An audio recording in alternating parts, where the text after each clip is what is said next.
Well, good afternoon, everybody. It's Wednesday, July 24th, about 2 o'clock in the afternoon. And with me here is Randy Johnson, who is the Director of Electric Transportation for Southern Company. And we're here to celebrate kind of a lot of the work we're doing and the progress we're making in the electric transportation sector. First of all, Randy, before we kind of get to the latest developments, tell us why this is important for us as a company and good for our customers. Right.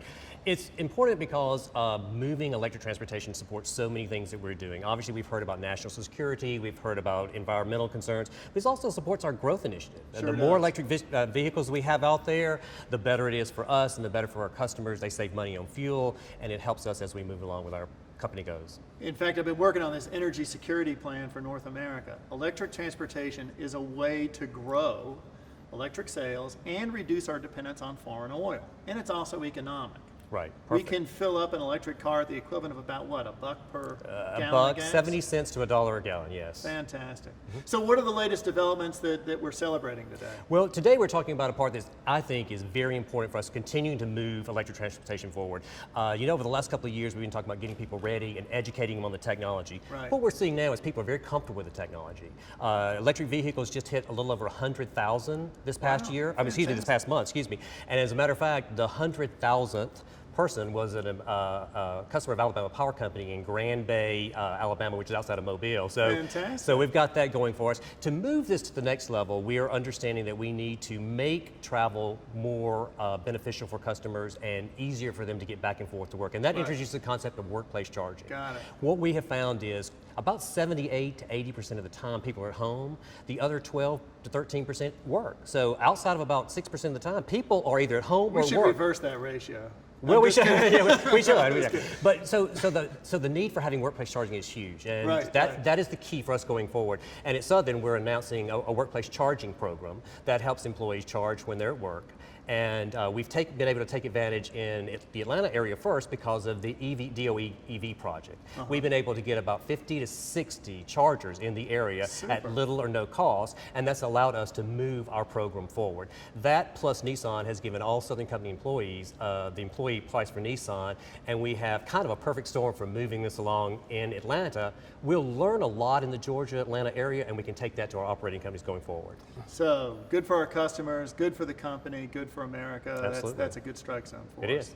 So let's advance the ball here. I want to invite in a third person, Kathy Ames. Kathy, welcome. How are you? Good to see you. Good to see you. You're the assistant to Walter Dukes at the Atlanta division, Georgia Power Company, and you own an electric vehicle. I do. So what was it that caused you to make that purchase, and how satisfied are you as a consumer? Well, I learned more about the electric vehicles during Earth Day earlier this year. Nissan was there on site at Georgia Power, and they were letting you test drive vehicles and giving you pamphlets and material. Took the material home, kind of looked over it, thought, this sounds like a really good deal, but sometimes those deals you go, sounds too good to be true. With the federal tax credit, the state tax credits, and the amount of money I spend in gas a month, over $500 just in fuel expenses. It just made financial sense to do this for me and my family. So it's like driving the car for free. So have the numbers borne out? Are you seeing that kind of I've only benefit? been in the vehicle a few weeks, but have not been to a gas station yet. Excellent. Parked our Tundra. This is our third vehicle for the house. So we have a Tundra and a Avalon. We parked the Tundra, which is very little gas mileage. And using this as my primary commute vehicle, I drive 75 miles round trip. And really the electric charging stations that Randy mentioned was a big factor in purchasing the lease. Right. Well, that's fantastic. So you're happy and you'd recommend it to other people? Absolutely. It's a big hit in the neighborhood. Kids can't hear you, they can't see you. They're just like, Mom, the car doesn't make any noise, and they just love the fact of the new technology and going, well, I don't have to stop at gas stations. Just the quietness of the vehicle. Well, that's plug it in, like my son says, you plug it in at night, Mom, like my iPod.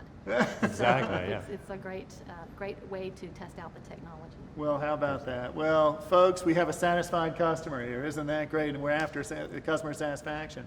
This is something that will benefit us all, and it benefits the society we live in. So thank you for being here. Thank you, Randy, for being here.